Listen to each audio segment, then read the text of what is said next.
Hi, my name is Joseph Conyers, and you are about to watch a preview for my course, Orchestra Chops, made available on discoverdouble-bass.com.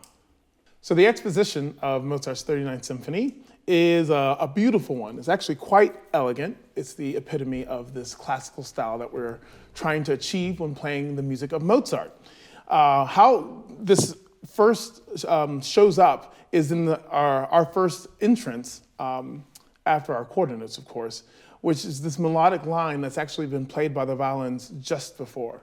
So I mentioned this before, but it's always really, really great to hear recording. We live in the modern era. You can actually just even go on YouTube and look up the 39th Symphony of Mozart, just to see what's going on, to put in context how this part fits in with everything else.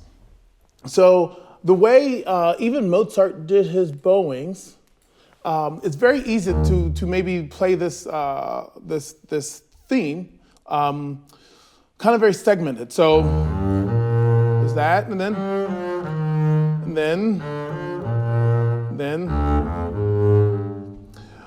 one of the along with the many sayings that I have, one of the sayings I have that I say all the time when I'm conducting or working with students is that a long note is an opportunity. I mentioned before that in Mozart, we don't necessarily hold a long note and sustain, but a note can actually have more direction and then lead to another note, because as I said in another session, is that the notes are always going somewhere or coming from somewhere. So like in this theme to the Mozart 39th Symphony, I would recommend that the B flat, the long note, that's an opportunity to do something, and that's to go forward musically, which basically means I might change my vibrato a little bit, but I'll definitely do maybe a slight increase in volume so that it sounds like the music wants to ultimately move on. I can demonstrate that by doing this.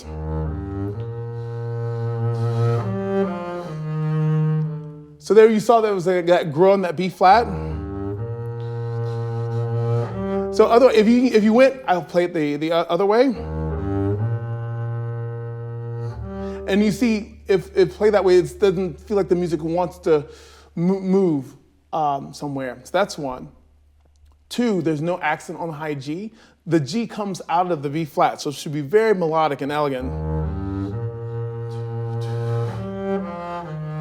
Because the ultimate goal is this E flat.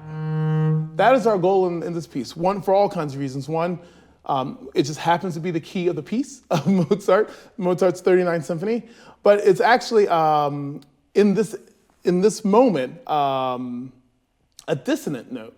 Now I'm going to talk very briefly about something, and I encourage you all to look it up, the word, or ask your teachers, the word appoggiatura. This E flat here is an appoggiatura. And a long story short, an appoggiatura literally means lean. And on all appoggiaturas musically, we always want to lean on that note. It happens because it's a dissonance that then generally resolves down by step, but can also resolve up to the resolution note. So it's kind of like tension and release. You may have heard that used before. The E flat is the tension, and the D is the release. Generally, all your music, particularly in Baroque and classical and everything, goes to the appoggiatura or leads to the appoggiatura. So in this whole theme, instead of thinking about these segmented chunks of musical line, it's actually this one long, beautiful line that Mozart has created that the cellos and basses get to play.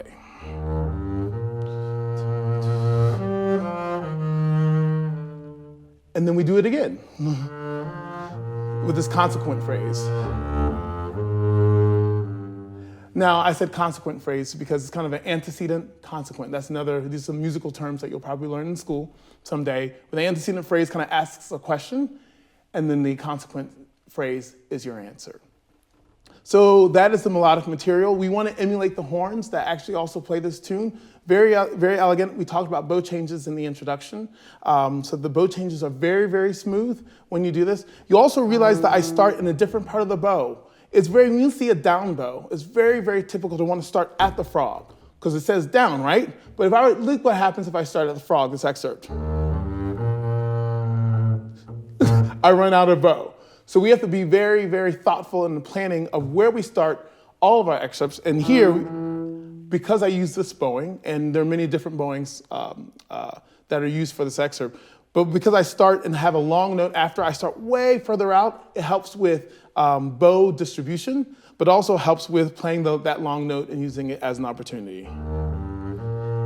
And also makes the bow change way easier, because bow changes at the tips is also easier. So I hope that makes sense in this, looking at this first part of the exposition. The quarter notes before letter A should be elegant and looking up. Do you notice I did not go? Because those notes sound very flat and very, I would say, expressively, they go down. There's not spirit. So it should be. So you ask, why do I do that and how do I know to do that? Well, if you know the piece, the violins are going dum, beep, bum, bum, bum, bum. Quite short and quite, I say, up. The notes go up. So we don't want to go dum, dum, dum, dum, dum, beep, bum, bum, bum, bum. Then surprise with the subito forte. Thanks so much for watching. I hope you enjoyed it. Full details about the course are at the link below.